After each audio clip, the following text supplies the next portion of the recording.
Hey everybody, thanks for clicking on that thumbnail. Today's video is all about my top 10 designer picks for the summer. The calendar says it's June 1st, but the weather says we are already deep into the summer. And I have a ton of videos planned for the next several months. If this is your first time, welcome. I do most of my summer videos next to the pool unless the weather doesn't cooperate, and then I will move it inside. It is a much more casual type of atmosphere, something that is more up my alley and I really enjoy, so I hope you do too. Now this is not an exhaustive list, but these are 10 designer perfumes that I know for sure I'm going to pull for or reach for in the summer months. I will have a separate video for clean fragrances. I will have a separate video for fragrances that are great in the high heat, some of which are designer fragrances, and I will have a separate video for my niche choices in a couple days. So with that, let's just jump right in. Now, since it is a burning hot day, I just checked the temperature. It is 89 degrees and it is 5 o'clock. That is very abnormal for us here in the Midwest. And one of the designer perfumes that I would definitely reach for in hot weather is this little beauty right here. It's Burberry For Her. This is the EDT.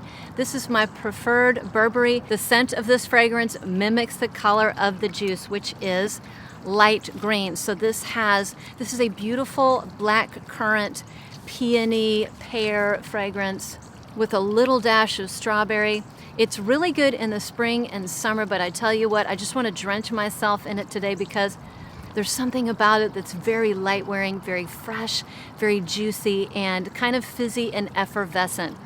Now, even though it is an eau de toilette, it has really, really good performance, so it doesn't disappear immediately, and I can get at least half day out of this little beauty. One of the better performer EDTs in my collection, and I will be using this a lot in the next several months, particularly on hot, scorching days like today. I tend to wear this in more casual situations, but it is very versatile.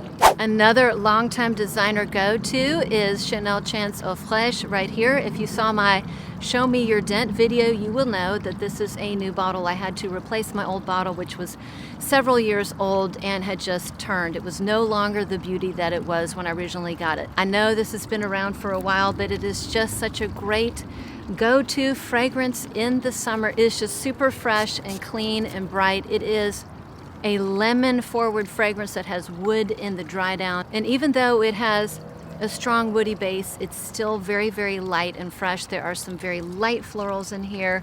It is a compliment getter, and it is a fragrance I have myself asked other people, what are you wearing? This has lemon in it at the top, but unlike most lemon forward fragrances, the lemon kind of persists throughout the life of the fragrance. Super inoffensive, super light and bright. I just cannot imagine anyone being offended or find this obnoxious or repulsive. A super easy, versatile, go-to designer freshie in the summer that I probably will always have. Another go-to in my collection is from the Chanel line. It is from the Les Eaux line. This is Chanel Paris-Venise. I was a little late to the game. I had Biarritz a couple years ago. That was a super citrusy forward fragrance. This one is very fresh. All of the fragrances in this line are very fresh and are very citrusy, top heavy. I want to say they're eau de toilettes, they might be eau de colognes, but they are very, very light wearing, which is kind of a give and take. It's not going to last forever, but it is very, very light wearing on hot days. Now this one has a note of iris in it, and it is absolutely beautiful. It does still have some of that Chanel DNA. The Chanel backbone is in here, but the aldehydes are toned down, the powderiness is toned down.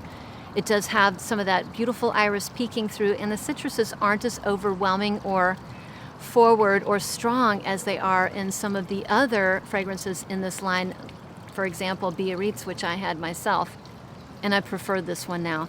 It does get a little bit powdery in the dry down, but it's not an overwhelming powder. I don't like to wear powder heavy fragrances in the summer. I find them a little bit overbearing and a little bit suffocating. This has just enough powder in it to give it some depth, but it's not overwhelming, and one that you can really kind of coat yourself with. You really do need to overspray these to get these at least to last 4 or 5 hours. This has such a nice clean elegance to it. This could be worn to work or running errands, and it would just kind of up your casual game. Okay, one that you guys have not seen me talk about, maybe one video, is a flanker of Gucci Bloom, and this is Gucci Bloom what is it? It is Ambrosia de Fiori. And I bought this because I have a really good friend and her signature scent is Gucci Bloom. And whenever she wears it, she has this really great scent trail. I always tell her, Karen, you smell really great. I didn't want to buy the same fragrance, so I thought I would do something a little bit different, and I really love the note of honeysuckle. Honeysuckle grows wild around here and it is absolutely beautiful, and I'm always on the hunt for the perfect honeysuckle fragrance ever since they discontinued the original Kate Spade, which was a fabulous honeysuckle fragrance, in addition to the original Marc Jacobs, which was another terrific honeysuckle fragrance. I don't know why they did that, but I haven't quite found my perfect honeysuckle substitution. So this, being that it is Gucci Bloom, it has a lot of flowers in here. It has a lot of white flowers, but this also does have honeysuckle, which is one of the main reasons I bought it. And even though it's not an overwhelming honeysuckle fragrance, I think I can detect it maybe just after the opening. Now it also has rose in here, which is something I do get in the dry down, but tuberose is definitely the most dominant floral in here. And then I would say, you know, maybe honeysuckle and jasmine tied for second. It's very nice. It is white floral heavy, but it's not overwhelming. Sometimes white flowers can be a little bit heavy, a little bit screechy. To me, it's just perfect. It has a little musk in here. And I think it's a very well done designer white floral fragrance that is perfect in the summer. Another go-to for me in the summertime is one by Christian Dior, and it is the beautiful Sakura. I used to only have one cherry blossom fragrance, and this was it. Now I have 3. I'm not sure which one is my favorite since my cherry blossom fragrances are very, very different. This is a gorgeous cherry blossom fragrance that shares the stage a bit with rose. So this is just a pretty, pretty fragrance. So we have cherry blossom and rose. There's a little bit of violet, and I know there's mimosa in here. Mimosa to me almost smells like dusty, sweet yellow pollen. And I can detect that a little bit in the dry down. There's a little bit of musk and a little bit of powderiness in the dry down. To me, this is one of the best summer floral fragrances because it has florals, but it's not overwhelming. It's still light and bright and airy, clean, fresh, and delicate without being soapy. There's just like an elegance to it, a minimalistic elegance to it. I always choose my perfumes after I pick out my outfit because this is kind of the finishing touch, but I tend to pull for this when I'm a little bit dressed up, maybe something frilly and floral, maybe a frilly sundress or a floral printed dress. I will pull for Sakura. Nothing in this line is beast mode again. I really tend to overspray these so I can get at least, 4 to 5 hours out of it. Okay, one that I don't believe I've spoken about here on YouTube, but if you follow me on Instagram, you've seen me post it a couple times. It's by Estee Lauder, and it is called Radiant Mirage. Now, for those of you who really like Gris Dior, there's a very good chance you will enjoy Radiant Mirage as well. The patchouli is the same, or it's very similar, so it's present, but it's light, and there is a nice pepperiness, like a soft, sweet pepperiness to this. It definitely has florals. Now, I want to say like rose and jasmine, but they're pretty well blended. I definitely get rose the most, and there is the slightest bit of like a fruity sweetness. I want to say I looked up the notes long ago, and I don't believe any fruits were listed, but I do. I get something fruity like a plum or maybe like an apple. So there is a nice fruity sweetness. So I think the reason why I really enjoy this is because I like Gris Dior. Now, they're not dupes, they're not even sisters. I would say they're cousins, but really, really nice. And I got this one, I want to say I got this one at Gem Shop. So a patchouli fragrance that is appropriate in the summer because it has some of these lighter, fresher notes. It's going to wear a lot lighter, and kind of fruity floral patchouli fragrance I will be able to pull off in the heat. The next one is something I will only wear in the summer if I'm in air conditioning or it's at nighttime, and this is one that I never would have tried unless my friend Sharita put me onto this, and this is the newest flanker by Yves Saint Laurent, Black Opium, and this is Black Opium Le Parfum. So this is Black Opium with vanilla on steroids. So when you first spray it, you're going to get a little bit of that original Black Opium DNA, but it's more in the background. So it's there, but it's really overshadowed by vanilla. I believe this perfume has vanilla in the top, middle, and the base notes. And as it dries down, the vanilla comes out more and more. And the original Black Opium is way in the background. I would say it's like 80-20. 80% vanilla heavy, 20% the original Black Opium DNA. Absolutely gorgeous. And one I wear when I want to amp up my va-va-va-voom game. Probably date night or definitely in the air conditioning. I would not want to wear this outside in 100-degree weather, but summer night in air conditioning for sure. So the next one is probably the most special of the bunch, and one I do not think I've spoken about, at least here on YouTube. It is by the House of Chloe, and it is Vanilla Planifolia, and this is a beautiful Quentin Biche creation, one of the best green vanillas, certainly the best gateway vanilla in my opinion. And this fragrance right here holds a very special place in my heart because my daughter recently went to a very special ceremony and she was dressed all in white. She was dressed like an angel. And she came into my room to pick out a perfume like she always does, or she's been doing a lot recently. And I said, oh honey, let me pick out something for you. And this was the fragrance I picked out for her because there's just something very ethereal and almost angelic about this perfume. And for that reason, I think it is a great designer vanilla, or it's just a great vanilla in general for the summer months. This is gonna sound a little bit crazy, but the greenness that I get in here smells like the inside of a banana, like you just peeled a banana. And the inside of the banana peel, while the banana is not quite ripe, would be the banana that I smell in here. This doesn't have notes of banana as far as I'm concerned, but some florals, or several florals, can come off almost banana-esque, and I do get that in here.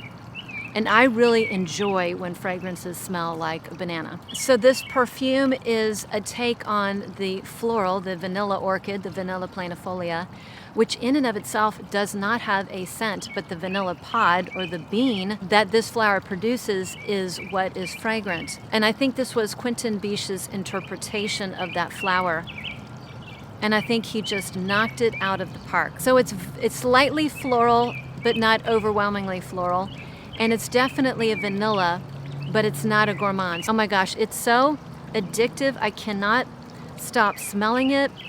And it does wear very, very light. So when I have worn this myself, I probably spray 12 to 15 times. And in that, my scent bubble is going to be small, but I can get it to last 4 to 6 hours. So this is not going to be the fragrance that you want to wear to make a statement. This is not a beast mode. This is a fragrance, and maybe that's why I think this is an angelic fragrance. It's just very light and ethereal. And like I said, the perfect gateway green vanilla in all of my collection. If you're going to like a green vanilla, the best bet is this one right here. And I personally got mine from Selfridges. I don't always want to wear powerhouse fragrances. Powerhouse fragrances have a time and a place, just like these lighter ethereal fragrances do. So if you watch my coconut video, this one will be recognizable. This is Bronze Goddess of Fraiche. This is my third bottle. I have been wearing this for years and years and years. That's why you can't see a dent, is because this is my third bottle. This is a beautiful coconutty vanilla amber fragrance that, even though it has amber and vanilla, it's still very, very, very light wearing, to the point that I have to pair this with a body cream for this to last me 6 hours. My favorite body cream to pair this with is the coconut body butter from the Body Shop. One of my all-time favorite coconut body products. I just absolutely love it. The two together are an absolute dream. Even though this is a coconut vanilla amber perfume, it still works well in the heat because it's just not very heavy. It's not very heavy, not very strong. Absolutely adore it. There's something in here that just speaks to me, and if you know, you know. Okay, so for the 10th spot, I had it narrowed down to 3 perfumes, and the one I originally chose was Pure Poison by DIOR. And when I came out here to film and it was super hot, I thought there is no way I would want to wear this perfume in the heat. At night it's great after a shower, or even like after you go to the gym and you take a shower. This would be perfect in the summer, but not in the middle of the day. So 3 perfumes are tied for the last spot. And so the next one is Shiseido Zen. I dropped the cap. This is one of the few patchouli heavy fragrances that works well in the heat. This smells similar to Coco Mademoiselle. They're not dupes, but this is my preferred take on Coco Mademoiselle. The patchouli is toned down. It's not as screechy. That sweet mandarin, in-your-face mandarin. When I think of Coco Mademoiselle, I think of a syrupy orange patchouli fragrance with other things. This one has grapefruit, so the citruses are lighter and the patchouli is toned down, even though this is a patchouli heavy fragrance, and it's not as strong as Coco Mademoiselle. That fragrance, in my opinion, lasts all day. This one is not a powerhouse. It will last around 6 hours. And this is more of a casual go-to. And the final one in the trio is, gosh, one of my longtime go-tos. This is Narciso Rodriguez For Her. The black and the pink bottle are absolute designer masterpieces, particularly the black one. In the hotter months, I tend to wear this one, and it's something that whenever I see this bottle, I always think of me going to some sort of function where I'm going to be around other people, like swim meet, like a volleyball tournament, school function where I'm going to be around a lot of people. I want to smell good, but I want my scent bubble to be very small. And this is the fragrance. This was as close to a signature scent that I was going to get for a long time, because I would wear this. People would give me a hug and they'd say, "Oh, you're wearing that fragrance again that smells so good." This is a major compliment getter. So the original in the black bottle, the EDT, was like an orange blossom patchouli musk. This has rose, peach, amber, and that typical Narciso Rodriguez musk, which I love, which tends to be kind of a dirty musk. Oh, I love it, love it, love it. Again, not a powerhouse, light wearing. I kind of coat myself, and I can get at least 6 hours with a small, perfect little scent bubble that I love. So that was it, my top 10 designer fragrances for summer. If you haven't done it already, please let me know in the comments what your favorite designer fragrances for summer are. And with that, I'd love to see you on the next one.